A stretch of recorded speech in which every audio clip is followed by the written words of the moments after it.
일부러 나 밀고 나온 거 아니야? 그러니까 왜? 조심해. 나 칼 들었어. 아이, 저 고라니 새끼가. 닥쳐, 이 고라니 새끼야! 빠져. 싫어. 빠져. 계속 싸울 거면 둘 다 읽지 마. 내가 다 읽을 거야. 내가 읽지 말아면 읽지 마. 에이진 독인데 에이진 독이야. Hai sahabat Sangte memundurkan diri di toko Pizza Jesu. Sangte pamit ke Jesu karena ia ingin menjadi ilustrator sejati, bukan sebagai pekerja paruh waktu lagi. Saat Gangte masak, Monyung datang memeluk Gangte dari belakang. Mereka mengobrol tentang kehidupan mereka yang ternyata sekarang semuanya menjadi pengangguran. Monyung akan menyelesaikan dongeng terakhirnya dengan Sangte setelah melihat lukisan Gangte yang tertidur dan tersenyum dalam tidurnya. Sangte berkata ke Monyung dan Gangte apa mereka sudah baikan. Lebih baik berciuman daripada bertengkar. Monyung langsung menjawab, kami sudah berbaikan, bahkan kami sudah berciuman. Gangte menendang kaki Monyung karena merasa malu. Monyung tidak mempedulikan Gangte. Ia melanjutkan dengan berkata ke Sangte bahwa berciuman saja tidak cukup. Kami bahkan sampai... Belum selesai Monyung berbicara, Gangte menendang kaki Monyung 2 kali sambil berpura-pura batuk. Gangte langsung mengalihkan pembicaraan ke topik yang lain.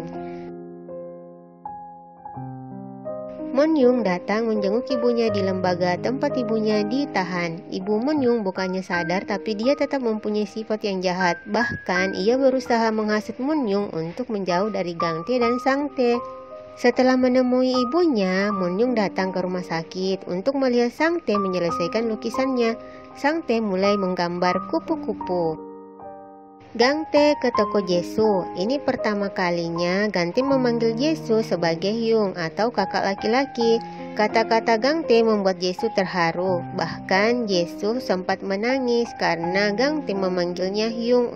Sangte dan Monyung lagi berdiskusi masalah dongeng mereka yang akan diterbitkan. Gangte tidak diperbolehkan untuk melihat cerita dongeng yang mereka buat sebelum selesai.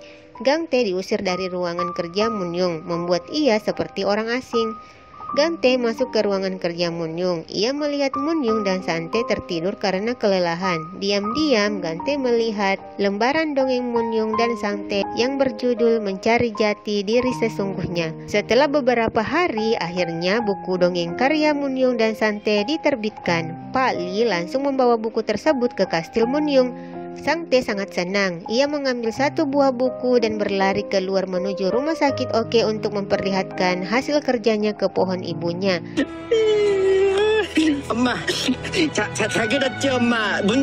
Sangte menceritakan semua kepada ibunya. Ia menangis di depan pohon ibunya. Gangte yang melihat kakaknya menangis bahagia, ikut menangis karena terharu. Gangte memeluk Monyung di pundak sebagai ucapan terima kasih sambil tersenyum. Pak Li akan mengadakan acara peresmian buku Monyung di rumah sakit Oke, walaupun tidak ada wartawan yang datang untuk meliput. Ada beberapa pasien yang telah sembuh menghadiri acara tersebut. Pertama, ibu yang pernah dibuat pingsan sama Monyung. Yang kedua, Airum, pacar pasien Jongtae yang tinggal di Amerika setelah sembuh. Dan yang terakhir adalah Gido, mantan pasien yang sangat suka membuka pakaiannya. Sebelum acara dimulai, Sangte dan Monyung udah bertengkar masalah siapa yang akan mendongeng, membuat Gangte marah dan meninggalkan mereka berdua di kantin rumah sakit. Awal pembacaan dongeng berjalan dengan cukup baik. Isi dongeng menceritakan semua cerita perjalanan hidup para pasien di rumah sakit Oke dan kehidupan Sangte, Gangte, dan Monyung. Di pertengahan cerita, Sangte dan Monyung berdebat untuk melanjutkan dongeng. Mereka berdua bukannya ada yang mengalah, malah bertengkar hebat. Sangte yang berdiri membuat mic yang digunakan terjatuh, membuat mic tersebut mengeluarkan suara berisik. Gangte terjatuh saat ingin mengambil mic. Gangte berusaha membuat Sangte dan Monyung tenang, tapi mereka tetap bertengkar, membuat Gangte berteriak kencang. Pak Li dan Juri akhirnya jadian. Mereka pegangan tangan di taman rumah sakit Oke. Sangte dan Monyung akhirnya berbaikan. Mereka keluar dari rumah sakit dengan bergandengan tangan, walaupun Gangte masih kesal dengan mereka. Direktur rumah sakit yang mengikuti mereka memanggil Sangte, Gangte, dan Monyung dengan nama trio pembuat onar. Direktur rumah sakit mempunyai hadiah untuk mereka bertiga, yaitu camping car. Sang-tae, Mon-young, dan Gang-tae sangat bahagia. Mereka mengucap banyak terima kasih untuk direktur rumah sakit. Gang-tae membujuk Sang-tae untuk bepergian dengan mobil pemberian direktur rumah sakit, tapi Sang-tae dengan beribu alasan mengatakan ia tidak ingin pergi. Gang-tae kesal mendengar Sang-tae. Gang-tae yang tidak berhasil membujuk Sang-tae memulai rayuannya ke Mon-young. Mon-young juga tidak ingin pergi dengan beribu alasan membuat Gang-tae tambah kesal.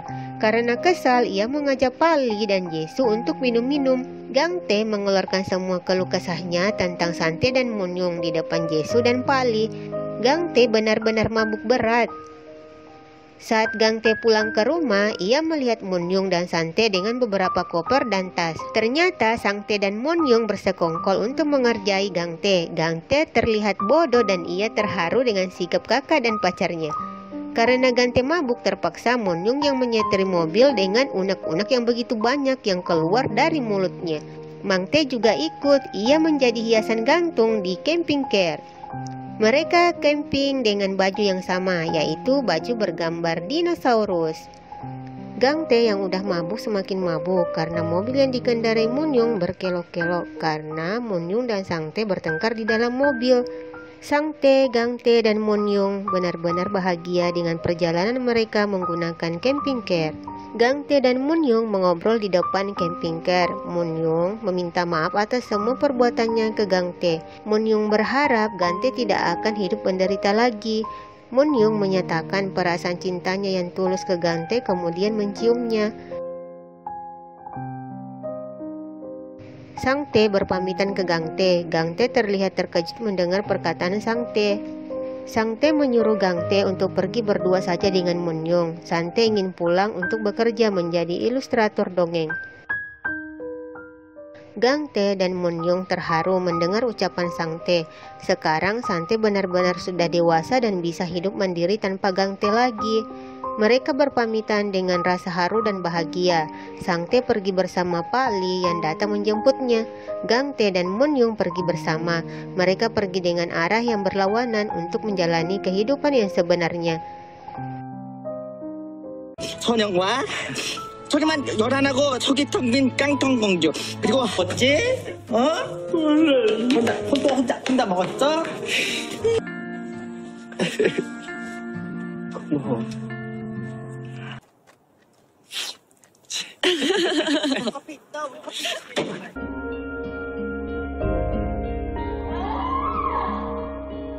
뽀뽀도 하고 화해 키스도 했어.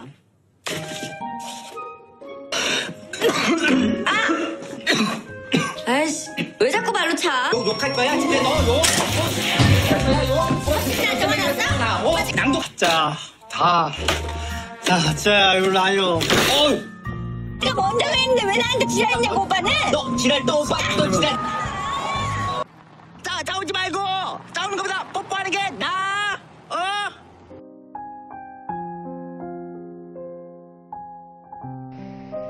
Jangan lupa nonton dramanya. Sampai jumpa di video berikutnya.